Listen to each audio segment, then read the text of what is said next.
గత 2, 3 రోజుల్లో మన చిలకలూరిపేటకు చెందినటువంటి ఇద్దరు మహిళలు, మైనారిటీ కుటుంబానికి సంబంధించిన ముస్లిం మహిళలు, ఒకరు హైదరాబాద్‌లో ఏ కారణం చేత చనిపోయారో తెలీదు. ఇక్కడ అంబులెన్స్‌లో తీసుకొచ్చి ప్రియుడు వదిలేసినట్టుగా మనం వార్తల్లో చూసాం.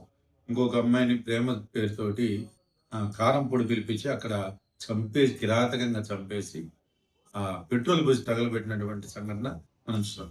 ఇది మరచిపోకముందే మనకి రాజమండ్రిలో పీజీ విద్యార్థిని, డెర్మటాలజీ చదువుతున్నటువంటి సెకండ్ ఇయర్ విద్యార్థిని సినిమా చూసి వచ్చేటువంటి క్రమంలో మరి బాగా తాగిన మైకంలో మరి అక్కడ మనం వీడియోలో చూసినట్లయితే చిన్నగా వెళుతూ కూడా ఉద్దేశపూర్వకంగా గుద్దినట్లుగా మనందరం కూడా చూస్తా ఉన్నాం.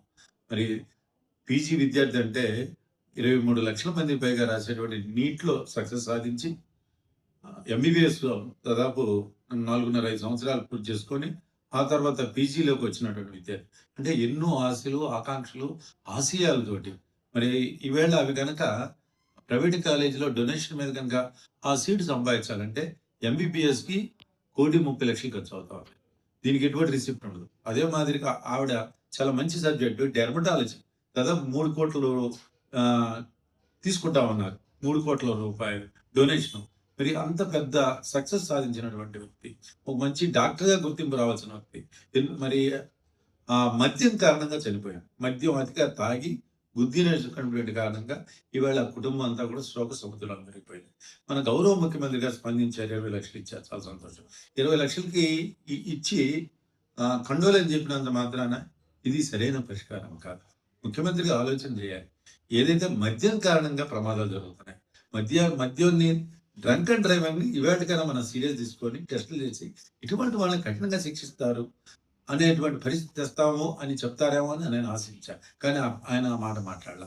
ఆయన ముఖ్యమంత్రి గారు కాదు, ఎవరు అధికారంలో ఉన్న మద్యం మీదే ఆదాయ మార్గంగా ఎంచుకుంటా ఉన్నారు. ఇది చాలా కోసం నేను మేధావులందరినీ, విజ్ఞానవంతులందరినీ అడుగుతా ఉన్నా, డాక్టర్లను అడుగుతా ఉన్నా. మరి ఈ రకమైన పరిస్థితి ఉంటే మనందరం మౌనంగా ఉంటాం ఎంతవరకు సరే. ఈవేళ దేశాన్ని కూడా కదిలిస్తా ఉన్నారు జన్ ఆల్ఫా వాళ్ళు ప్రశ్నిస్తా ఉన్నారు. మనందరం కూడా మౌనంగా ఉండి ఈ రకంగా ప్రాణాలు కోల్పోతా ఉంటే ఎవరు ఎక్కడ ఎందుకు చంపుతున్నారో తెలియదు. ఇట్లా చట్టాన్ని చేతుల్లో తీసుకుంటా ఉన్నాం. ఇదే మనం చిలకలూరిపేట నుంచి రాష్ట్రం అంతా కూడా మనం చూస్తా ఉన్నాం. నెంబర్ ప్లేట్లు లేకుండా తిరుగుతా ఉన్నారు. ధన సౌండ్ చేసుకుంటూ బుల్లెట్ల మీద ఎక్సెస్ సైలెన్స్లు బిగించుకొని తిరుగుతా ఉన్నారు. వీటన్నిటి మనం పరిష్కారం తీసుకోలేకపోతే, ఆ చిన్న క్రైమ్లే మనం అరికట్టలేకపోతే మరి ఏ రకంగా పెద్ద పెద్ద మంటలను అరికట్టగలుగుతాం అనేది అధికారులందరినీ ప్రశ్నిస్తా ఉన్నాయి.